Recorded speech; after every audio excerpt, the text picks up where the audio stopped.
अस्सलाम वालेकुम दोस्तों, ट्राई नेशन सीरीज का स्क्वाड का ऐलान हो चुका है जिसमें 17 रुकनी स्क्वाड रखा गया है और उसमें आकिब जावेद और माइक हेसन दोनों ने प्रेस कॉन्फ्रेंस भी की है और उसमें सबब यह भी बताया है कि बाबर आजम और मोहम्मद रिजवान इस स्क्वाड में शामिल क्यों नहीं हैं और आगे चलकर ये खेलेंगे या नहीं खेलेंगे, T20 में ये शामिल होंगे या नहीं होंगे, क्योंकि T20 में एशिया कप भी है और T20 में वर्ल्ड कप भी है 2026 का। तो ये दो बड़े प्लेयर्स हैं जिनके लिए कहा जाता है कि जिनको टीम से आउट करना एक बुरा अमल है, लेकिन यहाँ पर 17 रुकनी स्क्वाड का ऐलान किया गया है। उसमें स्क्वाड क्या है हम आपको ये बताने जा रहे हैं। वीडियो में आगे बढ़ने से पहले आपसे छोटी सी रिक्वेस्ट है, अगर आप हमारे चैनल पर न्यू हो तो चैनल को सब्सक्राइब और वीडियो को लाइक जरूर कीजिएगा। अगर टिकटॉक या फेसबुक पर देख रहे हैं तो पेज को फॉलो जरूर कीजिएगा। बढ़ते हैं वीडियो की तरफ। सलमान अली आगा कप्तान है, अबरार अहमद स्पिनर हैं, फहीम अशरफ ऑलराउंडर, फ़खर जमान, हारिस रऊफ, हसन अली, हसन नवाज, हुसैन तलत और खुशदिल शाह की भी यहाँ पर वापसी हुई है। Mohammad Haris wicket keeper batsman, Mohammad Nawaz इनको भी रखा गया है जो कि बैटिंग में इतना खास नहीं कर पाया था लेकिन बॉलिंग में कमाल किया था वेस्ट इंडीज के टूर पर इन्होंने। सबसे बड़ी और ख़ास बात यह है कि मोहम्मद वसीम जूनियर की वापसी हुई है और ये वापसी इंशाल्लाह बेहतरीन साबित होगी, क्योंकि मोहम्मद वसीम जूनियर के यॉर्कर्स देखने के लिए लोग तरसते हैं। इससे पहले ऐसा बॉलर पाकिस्तान टीम में नहीं है जो यॉर्कर्स स्लोवर्स करवाता है, जो डेथ ओवर का बेहतरीन बॉलर हो सकता है। बहरहाल यहाँ पर ये वसीम जूनियर बेहतरीन बॉलर साबित हुआ है और एक दो मैचेस उन्होंने अपने बल्ले से भी जितवाई हैं, जो कि लास्ट में छक्के चौके लगाकर ये मैच जितवाते हैं। जैसे कि कुछ टाइम पहले नसीम शाह ने भी ऐसा किया था, लेकिन नसीम शाह अब बॉलिंग में कुछ खास नहीं कर पा रहे, उनको बड़ी पिट पड़ रही है और विकेट भी नहीं ले रहे।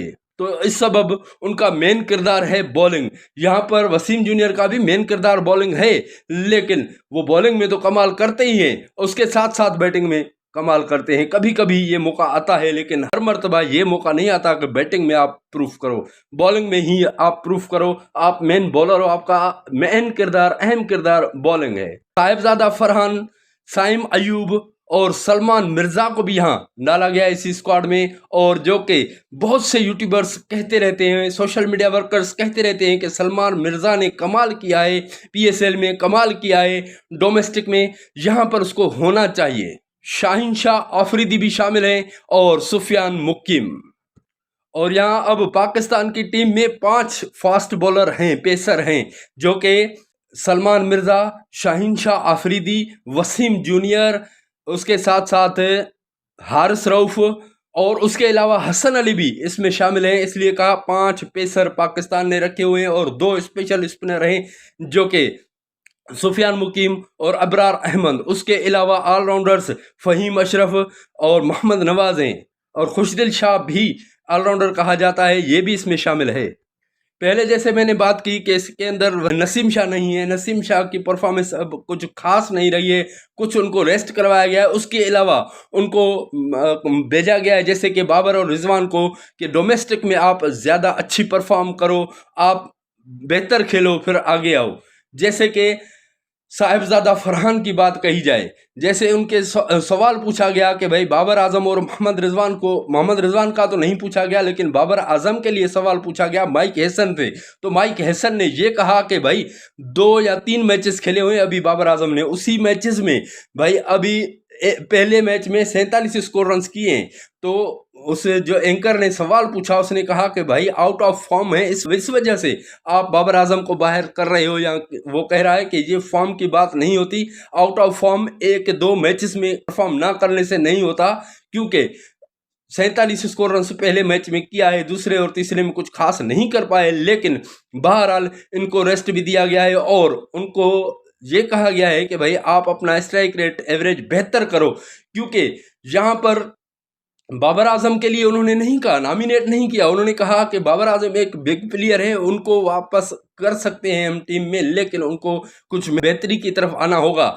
लेकिन जब पहले सवाल हुआ तो ऐसे ही कहा कि भाई देखें साहिबजादा फरहान कैसे डोमिनेट करके आया है, हमें हर जगह उन्होंने T20 में बेहतर परफॉर्म करके दिया हुआ है, चाहे वो पाकिस्तान की डोमेस्टिक हो, चाहे PSL हो, चाहे कहीं भी हो। और पाकिस्तान की जो टीम है उसमें भी जब आया तो वो 6 मैचेस में थे, 6 मैचेस खेलकर 3 मैचेस में वो मैन ऑफ द मैच रहा है। तो ऐसे प्लेयर को तो सवाल ही पैदा नहीं होता कि बाहर निकाला जाए। इसका कहने का सबब यही था कि ये बाबर आजम की जगह पर यही प्लेयर है, उसका रिप्लेसमेंट यही है। तो अब कहाँ से जगह बनती है यहाँ पर बाबर आजम की। और उसके अलावा बात की है उसने कि भाई जैसे साइम अयूब है, उन्होंने भी यंग प्लेयर होने के बायस से उन्होंने बेहतरीन परफॉर्म किया है, और फ़खर जमान पर तो आपको डाउट नहीं होना चाहिए। और बाकी भी ऐसे प्लेयर्स जो हमने लिए हुए हैं, ये लगातार 4-5 सीरीज जो हुई हैं उसमें इन प्लेयर्स को ही हम लेकर चल रहे हैं, और आगे भी यही प्लान है। इंशाल्लाह ये अच्छा परफॉर्म करेंगे और हमारी जो है एशिया कप के लिए बेहतर टीम साबित होगी। बहरहाल यहाँ पर बाबर आजम और मोहम्मद रिजवान नहीं है, जो कि सोशल मीडिया पर वावेला मची हुई थी कि बाबर आजम और Mohammad Rizwan tri nation series में भी खेलेंगे और उसके अलावा एशिया कप में भी होंगी। क्योंकि अब यहाँ पर जो ट्राई नेशन सीरीज में प्लेयर्स शामिल हैं वही प्लेयर्स शायद एशिया कप में खेलें, क्योंकि ट्राई नेशन सीरीज जैसे ही ख़त्म होती है 2-3 दिन में एशिया कप शुरू हो जाना है। और ये पाकिस्तान के लिए बेहतर भी है, क्योंकि पाकिस्तान वहाँ ही UAE में खेलेगा और वहाँ पर वो अपनी बैटिंग अपनी बॉलिंग प्लेयर्स बेहतर करेंगे, उनकी प्रैक्टिस भी हो जाएगी और ये ट्राई नेशन सीरीज अच्छी साबित होगी। क्योंकि मुश्किल कंडीशन के अगेंस्ट, जैसे कि अफगानिस्तान जो टीम है वो बड़ी मुश्किल और टफ टीम है, उसके अगेंस्ट अगर पाकिस्तानी प्लेयर्स बेहतर परफॉर्म करते हैं तो एशिया कप में उनको कोई मुश्किलात दरकार नहीं होंगी। तो आप क्या राय रखते हैं कि ये पाकिस्तान का स्क्वाड कैसा रहा? अगर आपको ये स्क्वाड अच्छा लगा है तो अपनी कीमती राय से कमेंट सेक्शन में आगाह जरूर कीजिएगा। दुआ करते हैं कि आप जहां भी होंगे अपने अहले खाना के साथ खुश और खैर आफियत से होंगे। मिलते हैं अगली वीडियो में। खुदा हाफिज़।